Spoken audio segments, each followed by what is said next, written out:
Pues encantado de estar aquí con ustedes. Vamos a hacer lo que aquí proponían. Voy a tratar de dar un mensaje breve de qué está viviendo México hoy en el entorno internacional, cómo se diseñó la oficina de la presidencia, que es muy diferente a lo que usualmente era la oficina de la presidencia. Posteriormente les voy a platicar cómo estamos trabajando con el sector privado a nivel estatal, a nivel regional, porque no más es estatal, con los diferentes sectores de la economía, qué estamos haciendo de diferente que se ha hecho en otras décadas de México. No me voy a extender mucho para que puedan tener la oportunidad, para poder tener la oportunidad de tener un diálogo abierto, franco, lo más franco que ustedes quieran. Aguanto todo, ya me he echado muchas de estas, así es que bienvenidos, no hay problema por mí. Lo primero, voy a empezar, siempre empiezo con una anécdota que me sucedió despuesito de que el presidente ganara la elección el año pasado. Fuimos a Washington, a la Casa Blanca, y de ahí salió el concepto de cómo diseñar la oficina. Y voy a decir cómo estuvo. Me invitaron a la Casa Blanca y me tocó ser recibido por el general Kelly, que en ese entonces era el jefe de la oficina en la presidencia del presidente Trump. Y cuando llego a la oficina, lo primero que me dijo, ingeniero Romo, Poncho, me dijo, Poncho, bienvenido a esta oficina que es todo y nada, es everything and nothing. Eso fue lo primero. Siguió la conversación y más o menos a la mitad me dice, Poncho, en esta oficina tú vas a tener todas las críticas y no te van a reconocer ningún éxito. You will have all the blames and none of the credits. Esa fue la segunda. Siguió la conversación, la tercera me dijo, oye, ¿tú ya sabes cuánto duran los chief of staff, los jefes de la oficina de la presidencia en promedio en los Estados Unidos? Le dije, no sé. Sí sabía porque había leído varios libros, pero dije que no para oír. Por eso vengo aquí también a escucharlos a ustedes. Me dijo, bueno, 18 meses, entonces ya me quedan 6, maestro. Entonces ya, ahí voy ya terminando la chamba, ¿no? Pero al final fue la mejor de todas. La mejor fue la mejor. Al final me dice, oye, Poncho, ¿tú tomas whisky o bourbon? No, le dije. Me dijo, pues empieza a beber porque aquí es de locos. Dijo, esa fue una reflexión muy interesante, porque ya fuera de la broma y del tono, yo en mis empresas nunca he tenido staffs, odio los staffs. Y ahora ahí voy a ser staff, siempre tenía 40 años no tener jefe, y ahora voy a tener jefe y voy a ser staff, no voy a tener control de la línea, eso me parecía espantoso. Pero bueno, pues eso me tocó jugar y así lo aceptamos.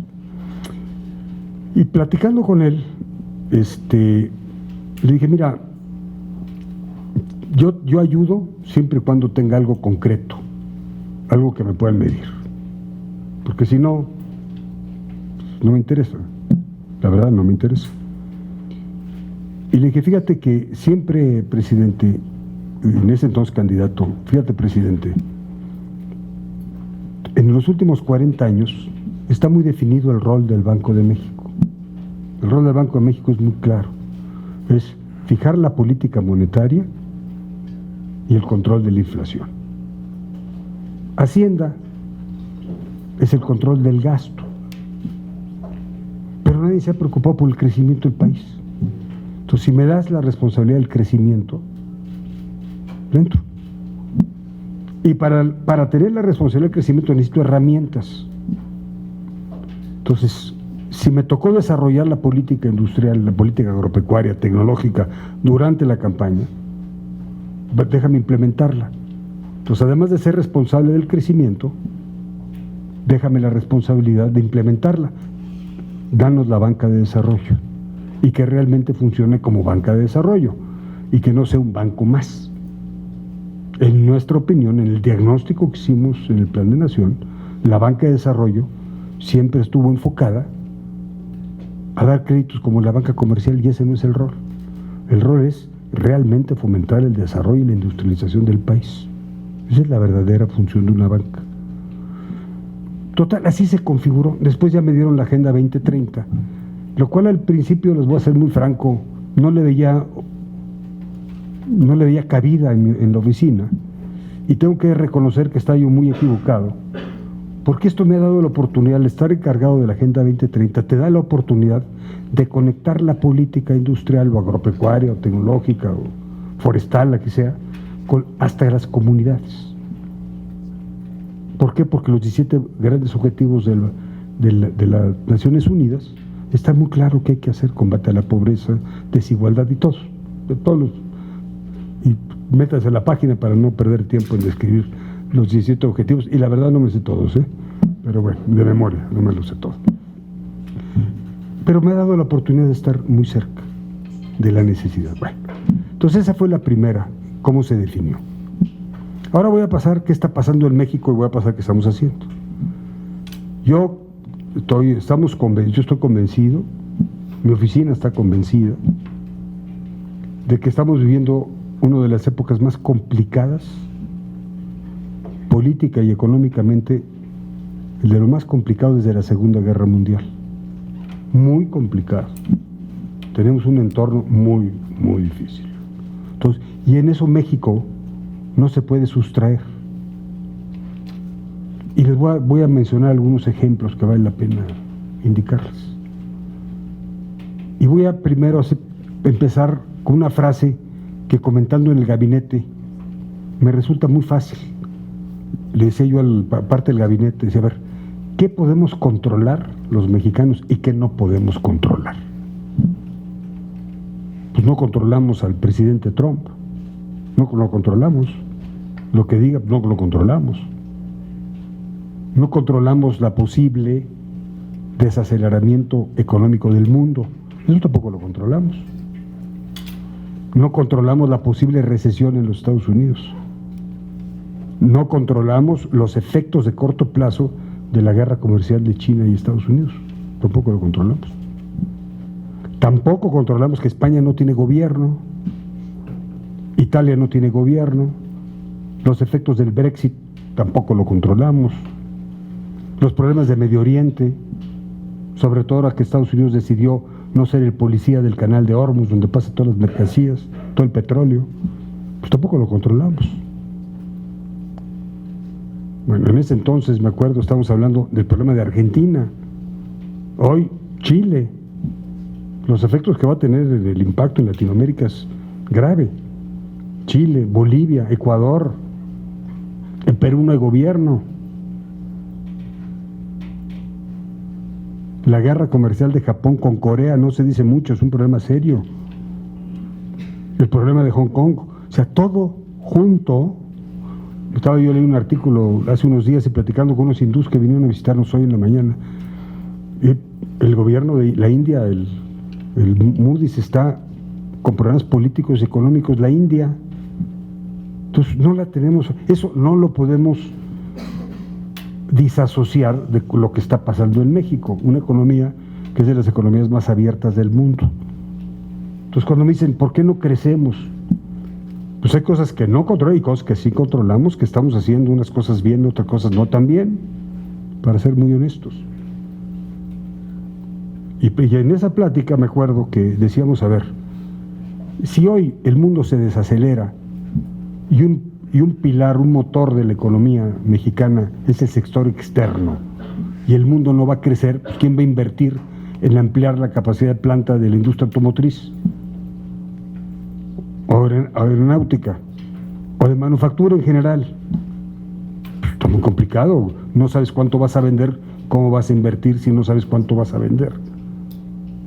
Entonces, mucho se explica porque estamos inmersos en una problemática mundial. ¿Qué sí podemos controlar? Tenemos que ser mucho más claros en definir la política energética. Eso sí lo podemos controlar. Sí podemos controlar la industria de la construcción. Sí podemos tener políticas más claras, quitar la incertidumbre, es más, dar más certidumbre para que haya confianza. Eso sí lo podemos hacer. Entonces, yo siento que en la oficina, bueno, vamos a concentrar en lo que sí podemos controlar y no nos vamos a lamentar de lo que no podemos. Y si ya nos tocó, pues ya nos tocó, y con esta hay que bailar, pues con esta bailamos. Así de sencillo. Entonces, ¿qué estamos haciendo para poder contrarrestar todo lo que estoy platicando? Lo primero es, y antes de pasar a lo primero, voy a hacer una reflexión pequeña para no dedicarle mucho tiempo a lo macroeconómico. El presidente ha sido sumamente claro. Voy a mantener una política fiscal restrictiva. ¿Qué quiere decir? No voy a endeudar al país. Voy a tener superávit primario, no voy a tener déficit o mínimo, el mínimo posible, máximo el crecimiento normal de la inflación. Entonces, mandó una señal de confianza, por eso el tipo de cambio. Por eso la inversión extranjera no ha caído tanto como en otros países, porque hay confianza que lo macroeconómico lo está manejando bien. Esta es la foto hacia afuera. Y si no va a endeudarse el gobierno, ¿qué quiere decir eso? Que el motor de la economía va a ser el sector privado. Porque si no invierte el gobierno, pues alguien tiene que tomar las riendas y la responsabilidad. Y si queremos crecer al 4, pues tenemos que aumentar la inversión total del 19 al 24% del PIB o 25% del PIB. Y dos de esos 6 puntos son del gobierno y 4 es del sector privado. Pero ahorita estamos en 19, 20. Entonces, el esfuerzo va a ser enorme. Entonces, el reto es cómo aumentamos la inversión. ¿Qué hemos hecho? Lo primero, instituimos consejos estatales de empresarios que representen lo que es el Estado. Tenemos 32 consejos estatales, 40 empresarios por estado. Es una red ya de 1.200, 1.300 empresarios que se están reuniendo 2 veces al mes con el presidente, 2 estados por mes, perdón, esos 80, más constituimos, ya tenemos 50 mesas de diferentes sectores. Del sector manufacturero tenemos muchas mesas, del sector salud, del sector agropecuario, y cada mesa, su misión es de decirnos al gobierno qué tiene que hacer el gobierno para quitarles las trabas y puedan crecer a su máximo potencial. 50 mesas, póngale 15 empresarios promedio por sector, pues ya es una red entre todos de casi 2.000 empresarios que continuamente están en contacto con el gobierno. Esto es nuevo, nunca se había hecho. Si les platico, preguntarle a un grupo de empresarios qué quieren de su sector, muchos no saben conceptualizarlo. Estaban acostumbrados a la negociación personal. Se acabó. Ahora vamos a ver el beneficio del sector, no de una empresa o 2. Esto es nuevo, completamente diferente a lo que se había hecho y lo que yo participé por muchos años. Ahora, ¿cuáles son los grandes objetivos tanto de los consejos estatales como de los consejos sectoriales? Tenemos 4 grandes objetivos dentro de la política industrial. Primera, México, primero es que tenemos que aumentar la inversión total, como decía yo, 19 al 25, pero hablando concretamente de la inversión extranjera, y siempre pongo el ejemplo porque es muy fácil de señalarlo. México ha recibido 30 billones de dólares de inversión extranjera directa promedio en los últimos 20, 15, 10 años. Entonces la pregunta que nos hicimos cuando hicimos el plan de nación, ¿y por qué 30? ¿Por qué no 45? ¿Por qué Australia tiene 45? Brasil tiene 60, ¿por qué México 30? ¿Por qué no 45? La segunda, México exporta 470 billones de dólares, pero solamente de contenido nacional es el 25%. Entonces Entonces realmente exportamos 120 billones de dólares, es lo que dé. El resto es mano de obra. Mano de obra que en los últimos 40 años, con el efecto de tener mayor competitividad, hemos sacrificado el salario. Entonces el salario en los últimos 40 años ha perdido 35% su poder adquisitivo. Si hubiésemos aumentado 1% por año en términos reales, tendríamos un motor de la economía interna inimaginable y no estaríamos preocupados. Pues no lo hicimos,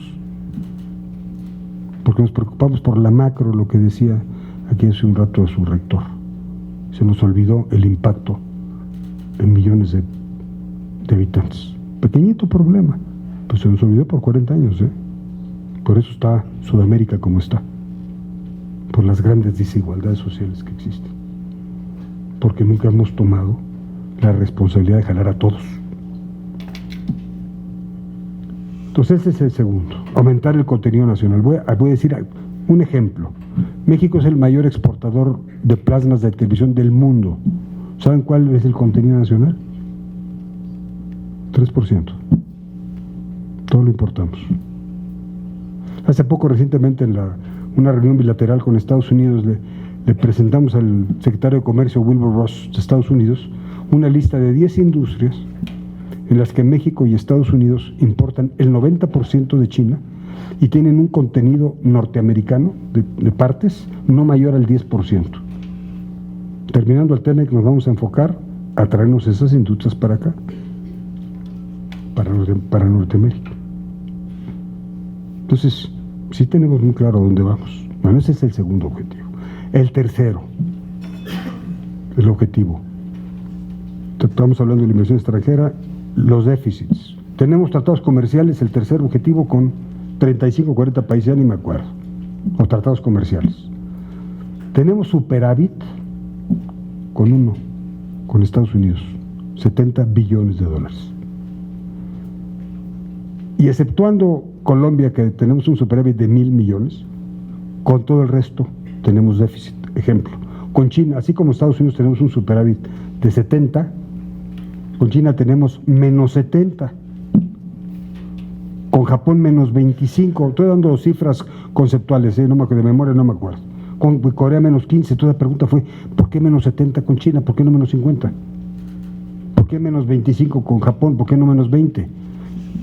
Y pusimos una premisa, no vamos a violar ningún tratado comercial, vamos a respetar, pero vamos a ser mucho más exigentes, muchos más maliciosos en cómo nos compiten de fuera, de que hoy no son las reglas tan bonitas como hace 40 años, porque hoy competimos contra países capitalistas muy fuertes, que rompen precios. Se acabó la fiesta. Vamos a proteger a la industria nacional, sea propietario mexicanos o extranjeros. ¿Por qué? Porque vamos a premiar la creación de empleos, la creación de más empresas. Una de las razones por las que México no ha crecido es porque no hemos fundado muchas compañías por sector. Por eso es muy chiquito el sector privado. Ese es el tercer objetivo. Y el cuarto, las distorsiones regionales. Así muy sencillo. El norte crece 3,5%, el centro al norte 3,5% por año, 4% por ahí, algunos estados 4%, 3,5%, pero el sureste menos 2%. Pues el sureste lo llevamos a 0 y mantenemos el centro y el norte, sí crecemos al 4%. Se dice fácil, se requiere toda una política, pero lo veo muy complicado y muy sencillo. Voy a poner un ejemplo. El Bajío hace 11 años, 12, crecía 1% por año. Hace 10 años entró el gas, hubo energía. Está creciendo a tasas, ha crecido en los últimos 10 años 40%. De 1 a 4, solamente con energía. Entonces al sureste lo conectamos y los proyectos que estamos armando, como el Tren Maya, el Istmo, la refinería, nos guste o no nos guste, son proyectos que van realmente a apuntalar el crecimiento de casi el 40 o 50% del territorio, que está abandonado. Haz de cuenta que estamos yendo a la conquista del oeste, estamos fundando otro país dentro de otro país. Así de sencillo y pragmático. Esa es la gran visión. Entonces la conexión con el sector empresarial es determinante. Tenemos muchas mesas de tecnología, no crean que nomás estamos en las industrias históricas. Tenemos mesas en prácticamente todos los sectores tecnológicos actuales y de futuro. Para cómo volteamos al futuro, pues es el reto. Por eso es la banca de desarrollo. Entonces prácticamente esa es la chamba de la oficina. Esos son los retos que tenemos. Ahora, dentro del gobierno, en esta oficina hay puros empresarios, El 98% venimos del sector privado. No tenemos prácticamente a nadie que viene del sector público. Esto es muy sui generis. Nunca una oficina de la presidencia había estado tan presente el sector privado. Por eso esa conexión. Todos los días estamos recibiendo a todos para tratar de entender qué tenemos que hacer para ayudarlos a crecer. Pero al mismo tiempo, este es un gobierno nuevo, donde convergen muchas ideologías, muchas culturas diferentes, muchas necesidades diferentes. Entonces, en la empresa es muy fácil determinar un camino. Aquí hay que convencer a miles. Y eso suena fácil, es bastante más complicado de lo que pensábamos. Pero no tengo duda que si lo vemos en el mundo, vuelvo al mundo otra vez, México hoy tiene estabilidad macrofinanciera, no hay duda, y políticamente no hay ningún país, fuera de Putin, que es una dictadura, una democracia entre comillas, muy respetable, pues es su cultura, pues tenemos un presidente que tiene una aprobación de más del 65%, que hay que aprovechar. Entonces sí podemos hacer los cambios si nos concentramos en lo que sí podemos controlar. Y estoy convencido de algo que les voy a mencionar.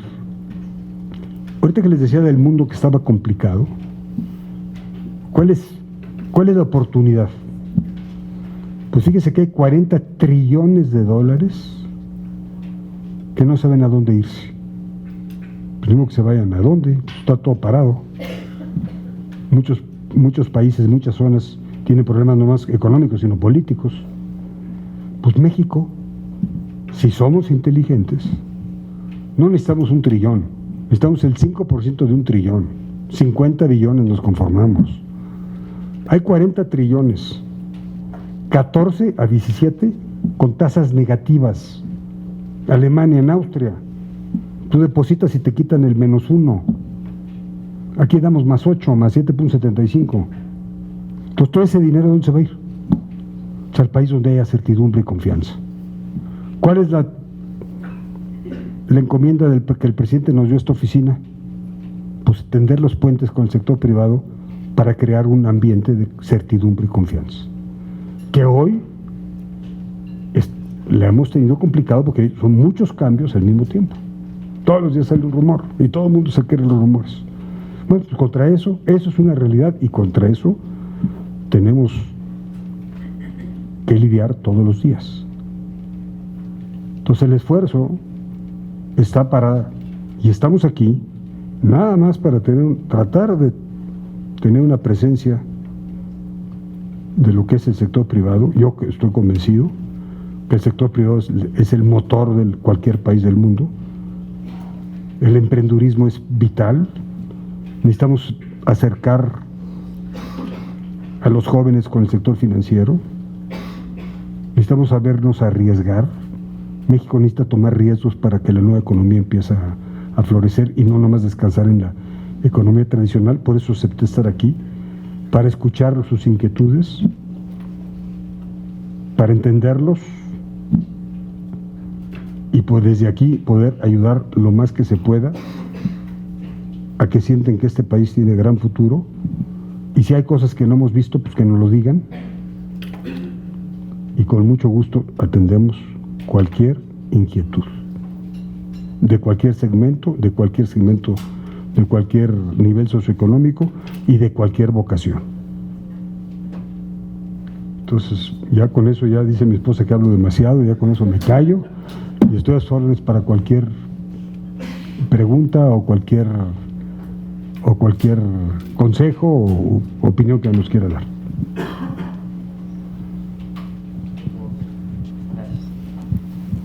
Hola, ¿qué tal? Buenas tardes. Una preguntota. Si se busca premiar la creación de más empresas, entonces, ¿por qué se canceló el INADEM, el Instituto Nacional Emprendedor? ¿Tienen acaso otra estrategia transversal que busca cumplir este objetivo? Mira, el análisis que se hizo del INADEM, resulta que nos encontramos el 70% de distorsiones en el manejo del presupuesto. ¿Sí? Así nos encontramos mucha corrupción. ¿Qué estamos haciendo? Con la banca de desarrollo estamos abriendo unidades, ¿sí? Y fondos, estamos invitando a muchos fondos internacionales y nacionales a conectar a todo lo que son las ideas de personas como tú con el capital para que tú les vendas su idea. ¿Qué es lo que sucede en todo el mundo? Entonces, sí lo suprimimos, pero estamos trayendo un network mucho más grande que era el INADEM. Nos falta un poco de tiempo de implementación, pero ya hemos platicado con más de 50, 100 fondos fácil para traerlo. Entonces, esa va a ser la conexión. Ok, perfecto, sí, me quedó muy claro. Y en el caso de tender puentes con el sector privado y generar confianza, ¿cuál fue la respuesta ante la desconfianza que se generó a raíz de la cancelación del aeropuerto? Fíjate que íbamos, al final de la campaña, había una gran disputa, acuérdate, por 20 años el presidente era el peligro para México y una parte del sector empresarial, no digo toda, era la mafia del poder. Y todavía andábamos. Un día les platico una anécdota, pero yo lidié en un grupo político muy grande en 2006, 2004, 2005, para que Andrés Manuel por ningún motivo llegara al poder. Fíjate lo que es la vida. Hice un movimiento político enorme, dije, no puede llegar el señor, nos va... Olvídate. Pero, cuando vino el desafuero, ahí no estuve de acuerdo, sin conocerlo, yo lo conocí hasta el 2011. Y cuando el desafuero, puse un desplegado diciendo en las democracias se gana y se pierde, no se descalifica. Nunca estuve a favor del desafuero. Se me hace totalmente antidemocrático. Los demócratas, antidemocráticos. ¿Sí? Te lo pongo de referencia por, ¿cómo se llama? Por tu pregunta. Que se me pasó tu pregunta, ¿cuál era? Perdóname. Así como se tomó una decisión que fue cancelar del aeropuerto, perdón. Al final de la campaña, había esta coalición. Y le dije, señor, los empresarios no nos hacen ganar, pero sí nos ayudan a gobernar. Y empezó un maridaje y empezamos a comunicarnos y se tranquilizaron mucho las cosas al final de la campaña. Íbamos muy bien. Y el presidente siempre dijo que iba a hacer una consulta, ¿verdad? Una consulta popular para ver si seguía el aeropuerto o no. Hasta ahí todo bien. Pero el diseño de la consulta no fue bien recibida. En mi opinión honesta, estuvo muy mal diseñada. Se hizo la consulta y salió que el aeropuerto no. Y en la forma como se hizo la consulta, creó una gran desconfianza. Una gran desconfianza. De veras, te lo digo porque ahí todo el mundo, acuérdate, en los periódicos yo era famoso porque perdí la batalla, porque yo estaba a favor del Texcoco, ¿no? No es cierto, pero bueno, eso no es el tema de ahorita. Entonces eso causó una gran desconfianza. Pero en diciembre, y después hicimos otra consulta, no me acuerdo ahorita cuál. En diciembre se mandó el presupuesto, ¿te acuerdas? Y el presupuesto fue muy responsable, nadie se esperaba un presupuesto responsable, austero. Y eso empezó a ganar la confianza, eso regresó la confianza. Pero hemos tenido muchos problemas de confianza, Después vino la amenaza del presidente Trump de cerrarnos la frontera, ¿recuerdan? Que también vino en diciembre 20 o 22, una amenaza de Moody's, la calificadora. Tenemos 20 días de haber entrado al poder diciendo que México podía perder el grado de inversión.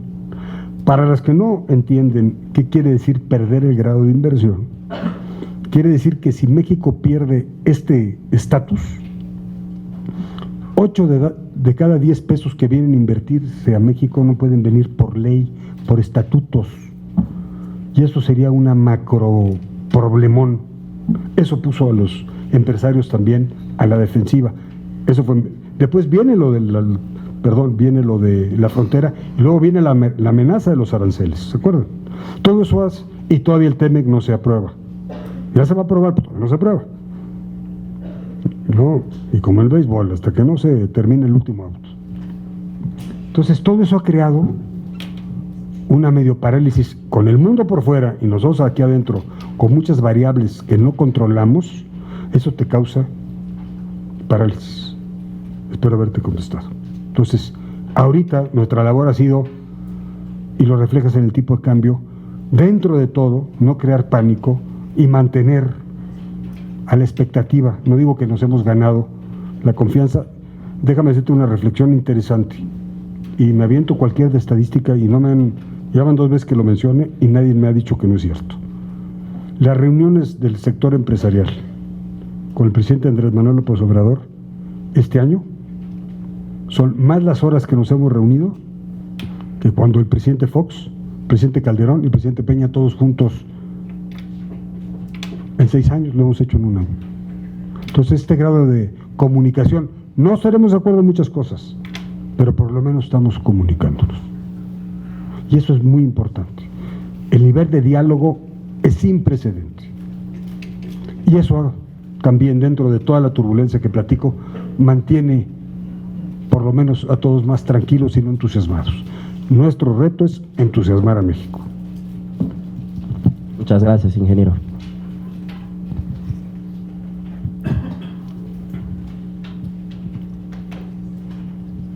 ¿Qué tal? Buenas tardes. Mi nombre es Emiliano Martínez, estudiante de la carrera de Gobierno. Proviene de una de las familias más importantes en la historia del país, su bisabuelo, Gustavo Madero. Después contrae lazos con su esposa, proveniente de una de las familias más importantes de Nuevo León, y también mantiene relaciones con el exsecretario de Hacienda, Pedro Aspe. ¿Qué nos puede transmitir confianza en que un empresario de este renombre, de este calibre, ocupando este cargo, no tendrá intereses en el sector público, mismo que no tendrá que dar utilidades a este sector? Y la segunda pregunta es, ¿usted también difiere, igual que el presidente, en todos estos análisis de academias, calificadoras y organismos internacionales sobre el crecimiento económico? Mira, primero, pues bueno, yo no escogí a mi bisabuelo, ¿no? Eso me cayó. Pero, pues viví mucho tiempo con mi abuela, la hija de Gustavo Madero, que mataron a todos. Fue una de las muertes más crueles que ha habido. ¿Qué motivó a la familia Madero a entregar todo lo que tenía por tener un país más democrático? Pues, esos son los líderes, ¿no? Que están más allá. Eso fue. Y eso es lo que he vivido siempre. Y eso es lo que a mí me antañe, ¿sí? Entonces, yo nunca pensé estar en la política, nunca pensé estar en el gobierno. Me tocó hacer el plan de gobierno del presidente Fox, lo hicimos nosotros también. Fíjate lo que es la vida. Ahora me critica todos los días. Pero yo le ayudé al presidente Fox bastante. El plan de nación se lo hicimos. El mismo equipo que está ahorita aquí. Porque tenemos la misma visión de México. Un México incluido. Entonces, ¿qué me mueve? Primero, que nunca planeé estar. Ya me agarró viejo. Pues tener un México mejor. No me interesa. Nunca me han acusado. Nunca he hecho negocio con el gobierno. Y menos lo voy a tener ahorita. ¿Sí? No me interesa. Entonces, por ese lado, así es. Por el lado de mi esposa, bueno, su abuelo fundó el Tecnológico de Monterrey. Pues tampoco, de eso no habla de egoísmo, habla de generosidad. Entonces, pues toda la cultura es, pues, ¿qué podemos hacer para que eso salga? Ya no te platico lo que he hecho en la vida porque te voy a presumir lo que he hecho para mejorar la vida de miles y miles de gente en el campo en el sureste de México. Pero un día lo platicamos. Un día hablo de mi trayectoria empresarial, ahora estoy aquí en el gobierno, ¿sí? Pero he hecho muchas cosas por la gente, muchas. Pero ahora te platico, mantengo relaciones con todos, porque en este puesto tú tienes que tener puentes con todos. Ahorita en el currículum le decía aquí al rector, imagínate, estoy en un gobierno de Andrés Manuel López Obrador, presidente, partido de izquierda, entre comillas, y estoy en el consejo del presidente Aznar. Y uno de mis mejores amigos es el presidente Uribe. Y me llevo muy bien con Zedillo. Y me llevo muy bien con Salinas. Y fíjate que a los que más bien no me llevo también porque no me pelan. ¿Sí me explico? Entonces, en este puesto, tu obligación es tender puentes. ¿Sí? Y no cerrarte. Pedro Raspe fue compañero mío de primero de primaria, tercero de prepa. Luego trabajó conmigo, fíjate, pero nunca hice nada con él. Al que me peleé mucho con él cuando es que te estoy haciendo. Pregúntale un día que platiques con él. ¿Sí? Entonces, eso te puedo contestar. Estamos aquí desinteresados. Y todos los que están ahorita conmigo, estoy como los 3 mosqueteros y 20 años después. Estaba medio retirado, le dije, vénganse, porque ahorita hay que echarle ganas a México. Y el director de Nafinsa es de los empresarios más exitosos, ejecutivos más exitosos que hay en México. Eugenio Nájera. Invítelo un día. Es brillante. Y el que está en financiera agropecuaria. Tengo 3 empresarios que han manejado compañías de muchos billones de dólares y me están ayudando adentro, sin cobrar. ¿Por qué lo hacemos? Pues que alguien le tiene que entrar, ¿no? Si no los dejas pasar a los otros. ¿Ok?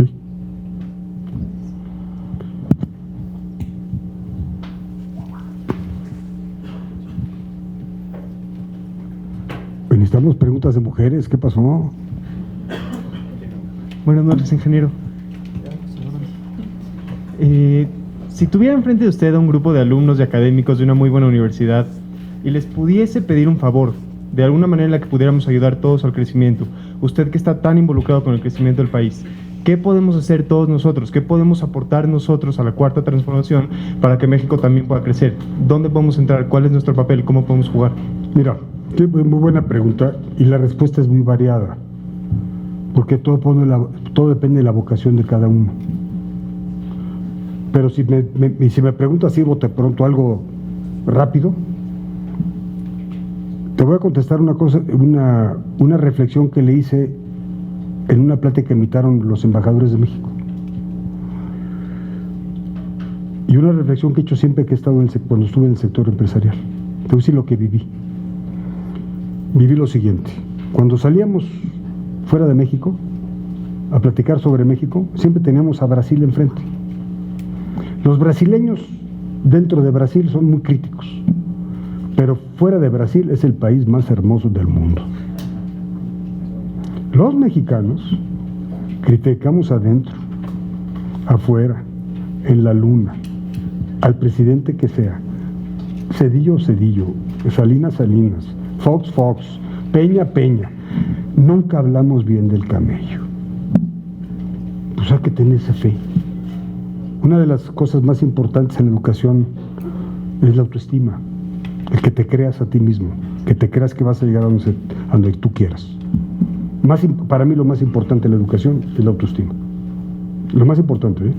Y la disciplina. Si no hay autoestima y disciplina, y está resistencia a perder, porque pierdes más veces en la vida que ganas. Siempre se pierde, y yo he perdido muchas, he ganado otras, y el que no se levanta, el carácter. Y lo mismo con el país. Necesitamos un país que tenga carácter, que se crea a sí mismo, que esté orgulloso, y no nos pasemos en la pura crítica. No hay pura crítica y nada propositivo. Hay que querernos más. En eso hay que copiarle a los brasileños. No en otras, pero en esta sí. Esto es lo que te puedo decir. Pero que cada quien, en su trinchera, en su realidad, en su vocación, sepa que hoy este país está mejor que muchos otros. Por eso empecé con la reflexión internacional.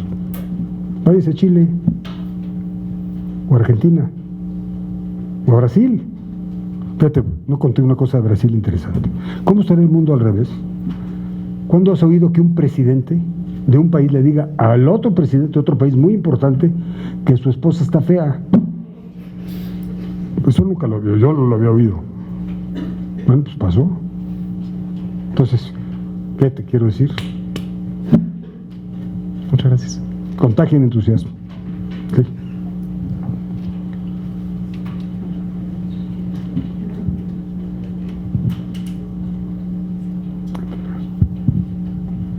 Hola.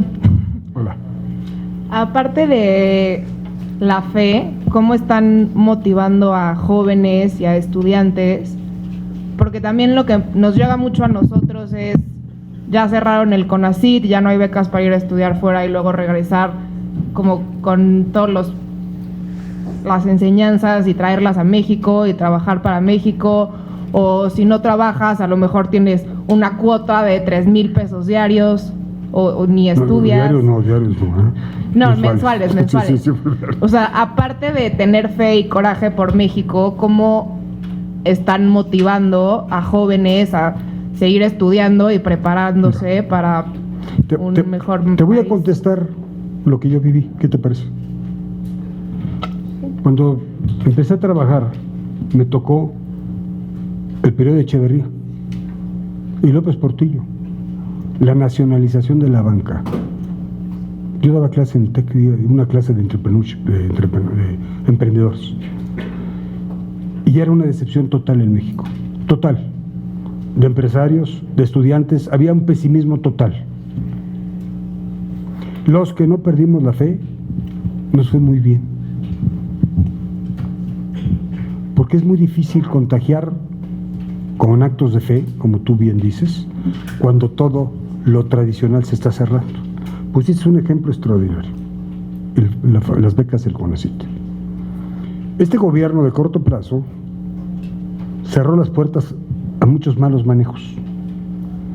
Y en esta cerrazón, porque el gasto estaba desbordado el gasto, y había mucha corrupción, se nos pasó la mano. Entre ellas, las becas en el CONACYT. Y lo estamos revisando, porque no concibo un país exitoso sin talento. Yo no lo concibo.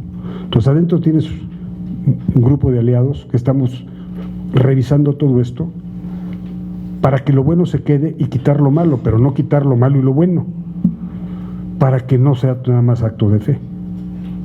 Por eso empecé con Echeverría y López Portillo. Fíjate, cuando la nación de la banca, tú podías comprar las empresas que valían $1 en 2 centavos. El primer negocio que compré, grande, fue la cigarrera más grande de México, Cigarrera Moderna.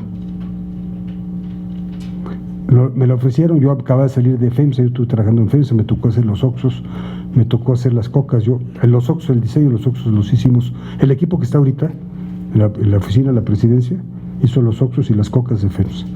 Y por eso nos corrieron, porque éramos muy agresivos. Un día platicamos de mi vida, de todo, ¿verdad? Pero estaban a 5 centavos. ¿Cómo hubiera yo si no tenía un quinto, pero aprendí a comprar negocios cuando estuve en FEMSA, a detectar oportunidades. Sí, aprendí mucho. Me improvisaron la cigarrera. Fíjate que lo que me pedían de dinero por ella, lo tenían en caja. En caja. Lo que hice fue ir a platicar con los socios ingleses y convencerlos que si la compraba, podíamos decretar un dividendo y yo pagaba mi crédito. Y ellos se llevaban su dinero. Lo vieron, créeme, 50 empresarios. Era tal el miedo que nadie vio la oportunidad. Y cuando está todo oscuro, hay que ver la luz. Hoy no estamos tan mal como en aquel entonces, Esto es juego de niños, como estamos. Entonces yo lo que te digo es, vamos a tratar de corregir esos mensajes para ustedes, que haya más congruencia, pero estoy convencido que este es uno de los países, sobre todo firmándose el TEMEC, esta región va a ser muy próspera. Van a tener una región muy próspera. Entonces, el corto plazo que no les nuble el mediano plazo, ese sería mi comentario contigo. ¿Qué tal? Buenas noches. Muchas gracias por estar aquí con nosotros. Yo tengo una pregunta. Acaban de salir los números del crecimiento Perdón, se me olvidó la pregunta de las calificadoras, ahorita lo digo. Comenta que ustedes se han reunido mucho con el sector empresarial. ¿A qué le atribuye usted que no haya habido tanta inversión del sector empresarial a pesar de todas estas pláticas que han tenido? Mira, yo te lo mencionaba hace un momento. Mucha de la actividad del sector empresarial es el motor de la exportación. Y hoy en los mercados internacionales están parados. Entonces, ¿cómo le dice a un empresario que aumente su capacidad instalada si no sabe si va a haber de crecimiento o posible recesión en nuestro socio comercial más importante, que es Estados Unidos? Entonces, te para. Lo que te comenté hace rato de los aranceles, que Trump nos amenazó con aranceles. Nos paran los aranceles y se cae la economía, ¿sí? Lo que te comenté hace rato sobre la pérdida del grado de inversión. Entre que arreglamos Pemex, porque era Pemex, estamos heredando Pemex, un problemón. Entonces había muchos nubarrones que dicen yo me espero. Acuérdate que el capital es muy miedoso, ¿eh? Va donde está seguro. Si ve cualquier cosita se para. Entonces hay muchas variables que no nos ayudaron externamente. Por eso es. Ahora, déjame contestar. Hace ¿qué? Un mes le presenté una autocrítica fuerte al gobierno. Salió parte de esa, nunca supe cómo se coló. Es un documento privado y salió a la luz pública, ¿sí? Y a la luz pública comento muchas de las cosas que aquí me están preguntando, que es una autocrítica, ¿no? Porque y sí estoy muy preocupado por el crecimiento, estoy muy preocupado por crear las condiciones para que haya más ánimo de inversión, porque sí siento al sector por todos lados asustado. Todos los días hay una noticia. De acuerdo a que si yo le creo a las calificadoras y a los organismos internacionales, yo siempre he dicho que las calificadoras hay que escucharlas, pero te les voy a hacer una pregunta. Lo que hizo Moody's o Fitch, no me acuerdo cuál de las dos, en diciembre, de decir que México podía perder el grado de inversión, fue en diciembre 20. ¿Y por qué no lo hizo en noviembre o en octubre, cuando ya estaba el problema de Pemex? Voy a dar tres cifras. La deuda de Pemex subió de 55-60 billones de dólares a 110 en 3 años. 110 billones de dólares, ¿eh? Sin ni un barril de petróleo, bajó la producción de petróleo del máximo 3.7 a 1.650 barriles diarios. Y alguien dijo, ¿cómo? Entonces sí les creo, pero también no entiendo que hay que saberlas leer. Yo vengo del sector financiero, entonces hay cosas que me gustan y cosas que no me gustan. Son muy frías, no ven el contexto, ven números. Pero por supuesto que les creo. Pues yo lo hago, yo hago reportes financieros, bueno, así, ya no, ahorita ya no puedo estar, ya no hago, entonces sí los leo, ¿no? Pues claro que les creo. De hecho, yo he estado preocupado por el crecimiento y he coincidido con las calificadoras y con los organismos internacionales en los últimos 6 meses. Hay cosas que no me gustan, hay cosas que siento que es otra óptica, pero así son. Pues hay que respetarlos, ¿verdad?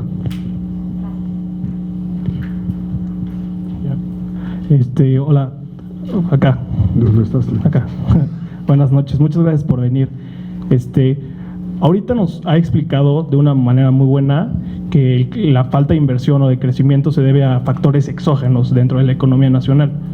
Sin embargo, el INEGI acaba de reportar que la inversión fija bruta con respecto a octubre del 2018 disminuyó un 9.1%. En cierta manera se puede explicar esa disminución por sectores exógenos, como los que ya nos explicó. Sin embargo, todo ese 9.1% se explica por eso, o la realidad es que el Consejo Empresarial no ha logrado vender todavía la idea de que se puede confiar en Andrés Manuel. Mira, fíjate, la inversión fija bruta viene declinando desde 2014. Viene en picada en México. La inversión pública en picada y la privada descendiendo. Con menos inclinación, pero negativa. Ingeniero Romo. Espérame, todavía no termino más. Todavía no termino ahorita. Entonces, me preocupa la construcción, fíjate, el cemento decreció 10% en los primeros 8 meses del año. Sí hay muchas cosas intrínsecas también, exógenas muchas, pero también de adentro, muchos cambios muy rápidos. La industria de la construcción en la Ciudad de México está parada, por permisos, por corregir la corrupción. Pero una cosa es corregir, otra es paralizar el país. Entonces, ¿cuál es el reto de los próximos 12 meses? Cambiar la curva. Los pronósticos próximos 12 meses son mucho mejores que estos ¿cómo se llama? Que estos 10. Y eso es lo que estamos trabajando ahora. El sector empresarial, hace 3 meses, públicamente anunció inversiones por $32 billones, Consejo Mexicano. Instalamos la mesa de infraestructura, la cual lo coordino, y vamos a anunciar un programa de infraestructura fuerte en los próximos 2-3 semanas. Tenemos la mesa de energía, donde se han redefinido todas las reglas de inversión que no las teníamos claras, culpa nuestra, totalmente nuestra. La construcción interna, culpa nuestra. Entonces, lo nuestro lo vamos a corregir, lo externo lo vamos a equilibrar, para poder tener 2 motores, el externo y el interno. Pero lleva tiempo, no está tan fácil. Yo te lo platico muy fácil, pero implementarlo cuesta, pero ya llevamos tiempo. De ahí es donde estamos trabajando muy de cerca con el sector privado. 2 más, porque me tengo que ir. Ingeniero Romo. Sí. Perdón. Acerca de la refinería de Dos Bocas. Ha sido un proyecto que ha sido disputado por organismos internacionales, el sector privado, organismos independientes de análisis. Y la pregunta es un proyecto que va a costar $8,000 millones y va a tomar 8 años construirlo. Es un porcentaje considerable del PIB. Y la realidad es, Canadá, China, Estados Unidos están teniendo avances importantes en otras fuentes de energía, como la fusión nuclear, que si resultan exitosas por alrededor del 2022, van a hacer al petróleo una opción más cara. ¿Cómo es que el gobierno puede asegurar que la refinería no solo va a funcionar, sino va a generar un ingreso y se va a terminar? Porque lo comparó con el Bajío, que ha tenido un crecimiento de 40% en los últimos 10 años. Sin embargo, su crecimiento ha sido por proyectos de infraestructura interseccionales de varios gobernadores.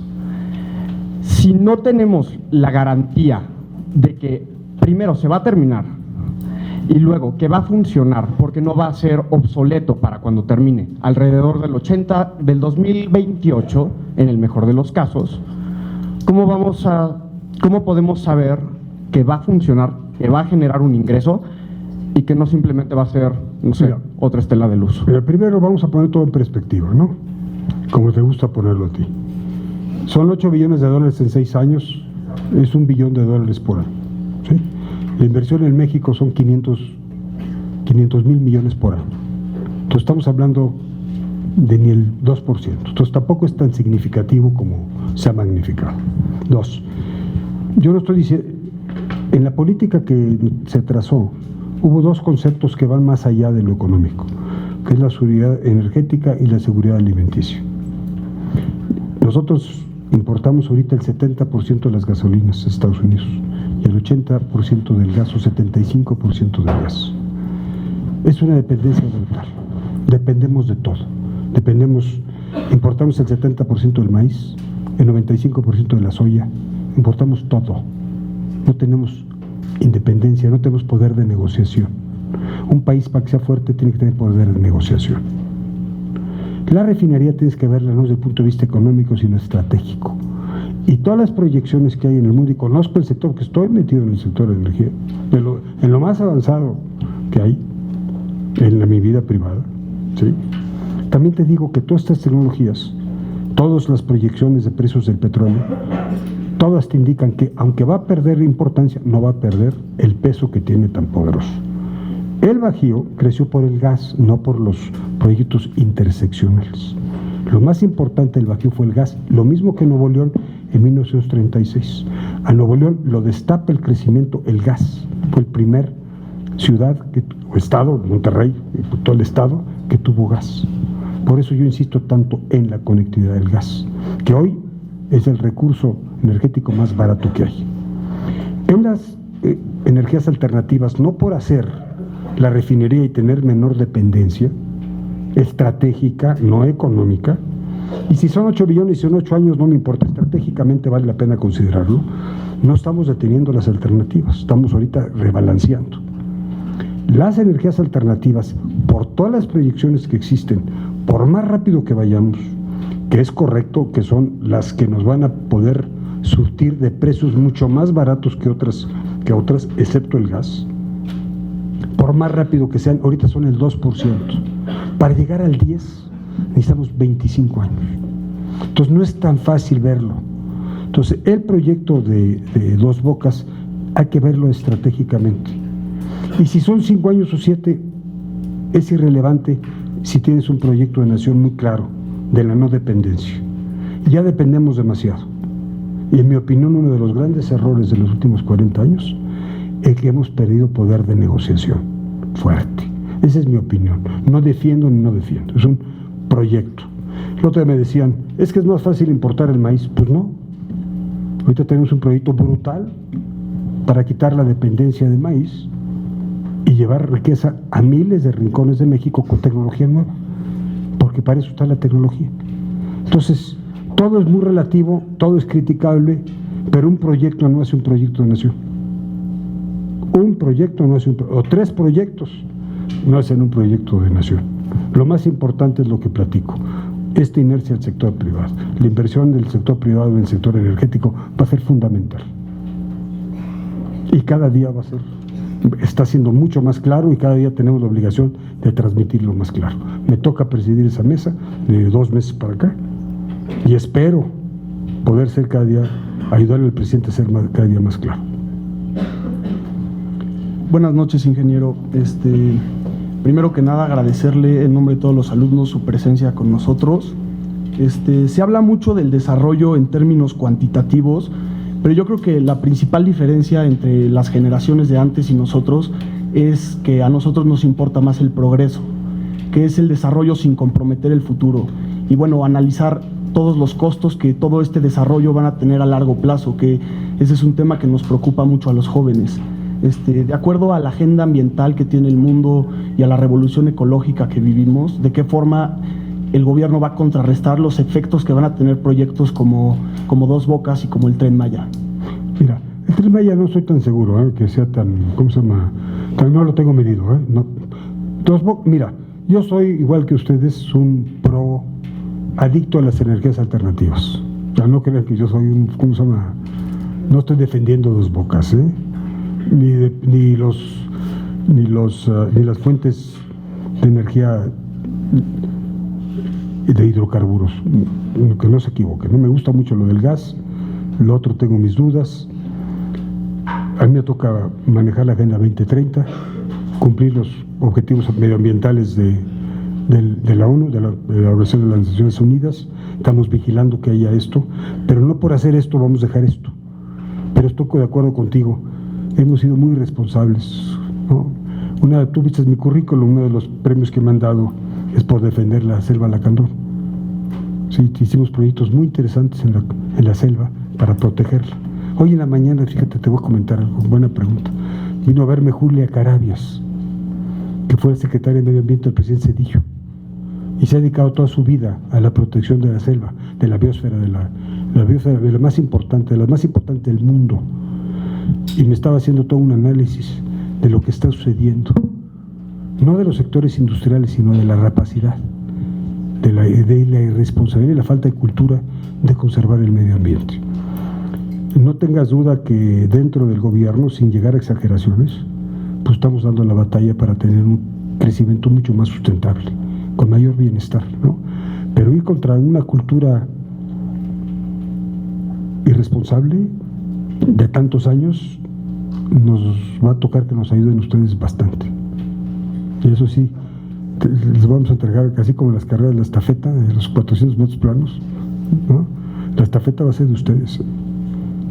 Va a estar de nosotros ahorita y de ustedes después. Y que no cambien con el tiempo. Yo te voy a decir una cosa. Dando una plática en una ocasión en una universidad aquí en la Ciudad de México, les decía, estaba yo en el sector privado, si tú analizas y analizo los mensajes de mis compañeros cuando tenían tu edad, y te lo repito, prácticamente son primos hermanos. Y 60 años después, no hicimos nada. Nada. Entonces, una reflexión. Las universidades privadas en México, ¿cuántos alumnos gradúan por año? 70,000, 80,000, 50,000, ¿cuántos? Más o menos. Entre el Ibero, el TEC, todos. Todas como 120. 120,000. ¿Por 50 años? ¿Dónde están? 10 millones. ¿Dónde están? Ya olvídate las públicas, vamos a hablar de nosotros. ¿Dónde están? 120,000 por año por 40 años son muchos años, ¿eh? Son muchos millones, ¿eh? 12. ¿Qué pasó? Ahí se los dejo de tarea. Muchas gracias, muy amables.